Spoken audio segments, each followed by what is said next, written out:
السلام علیکم دوستو بنگلہ دیش کی وزیر اعظم حسینہ واجد ملک سے فرار ہو چکی ہیں تھوڑی دیر پہلے۔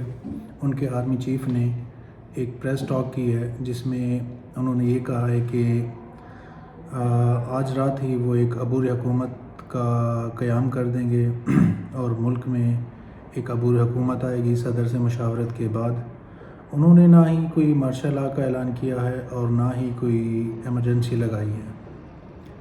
حسینہ واجد جو جس طرح آئی تھی دھاندلی اور پچھلے چوتھی مرتبہ وہ وزیر اعظم بن رہی تھی۔ ریسنٹ الیکشن جو ابھی ہوئے تھے اس میں پورے الیکشن ہی انہوں نے ہائی جیک کر لیا تھا۔ ون سائیڈڈ الیکشن تھا یہ۔ پوری اپوزیشن جو پارٹیز تھیں ان کو الیکشن نہیں لڑنے دیا گیا۔ وہ اپوزیشن پارٹی کے ہزاروں لوگ، کوئی 27,000 کا فگر بتایا جا رہا ہے کہ وہ جیلوں میں تھے۔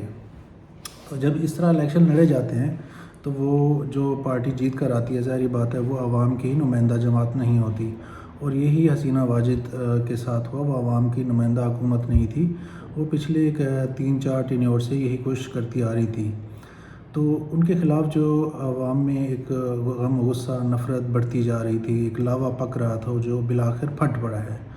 اس کی شروعات ہوئی تھی طلبہ تنظیم کے احتجاج سے، جو کہ 1 ماہ پہلے سٹارٹ ہوا تھا، جس میں انہوں نے طلبہ نے یہ مطالبہ رکھا تھا کہ مکتی بانی جو کہ 1971 میں ایک فورس بنائی گئی تھی، پاکستان فورس کے خلاف ایک سویلین فورس تھی۔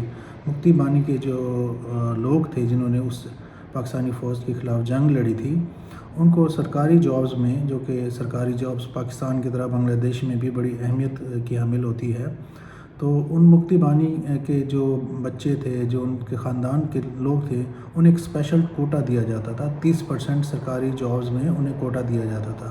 30% تو صرف کاغذوں میں تھا، لیکن وہ مل ملا کے کوئی 50% جابز مکتی بانی کے لوگوں کو ملتی تھی۔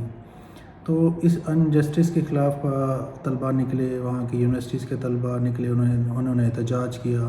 اس دوران سینکڑوں طلبہ مار گئے، زخمی ہوئے اور ان پہ سیدھی گولیاں چلائی گئیں۔ ایک اسٹیٹ فاشزم نظر آیا۔ تو ہوا یہ کہ وہ وہ ان کے طلبہ کے رائٹس کو مان لیے حسینہ واجد نے، لیکن تب بہت دیر ہو چکی تھی۔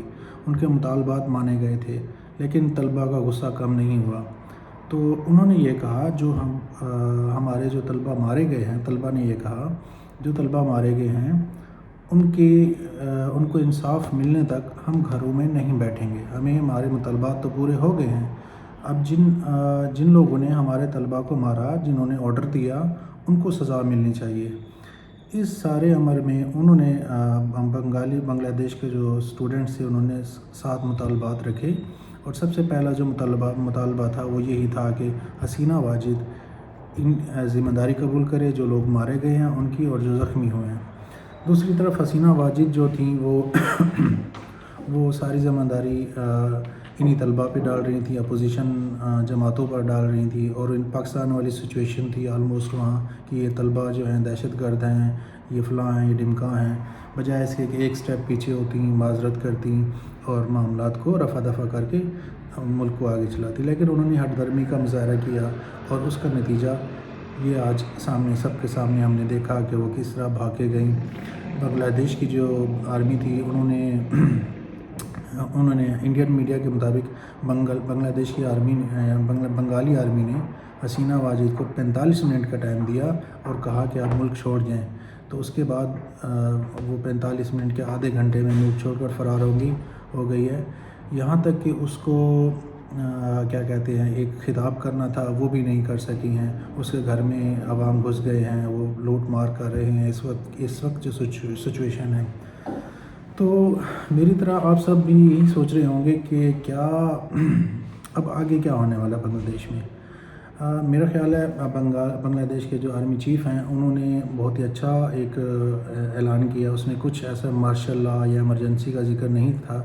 انہوں نے کلیئر کٹ ایک عبوری حکومت بنانے کا اعلان کیا ہے جو کہ 2-3 ماہ ہوتی ہے۔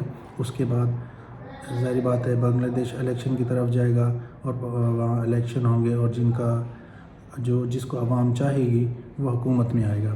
ایک تو یہ پہلو ہے۔ دوسرا پہلو یہ بھی ہو سکتا ہے کہ فوج نے اپنے ہاتھ میں معاملات لے تو چکی ہے، اور ظاہری بات ہے طاقت جس کے پاس آ جائے پھر وہ اس کو نشہ طاقت کا نشہ بھی ہو جاتا ہے۔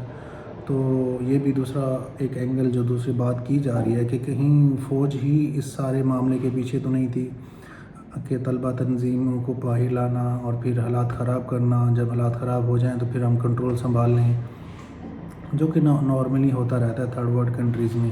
اگر ایسا ہے تو اس کا مطلب ہے طلبہ کو یوز کیا گیا ہے، استعمال کیا گیا ہے، ان کے ساتھ ہینڈ ہو چکا ہے، اور جو بنگالی جو فوج ہے اس نے معاملہ سنبھال رہے ہیں، وہ عبوری حکومت بنائے گی اور ایسا شہباز شریف جیسا کوئی سیٹ اپ لائے گی اور وہ حکومت پیچھے بیٹھے چلائے گی۔ کہیں انہوں نے بھی تو لگتا ہے کوئی سیاست سیکھ لی ہے بنگالی جو فوج ہے۔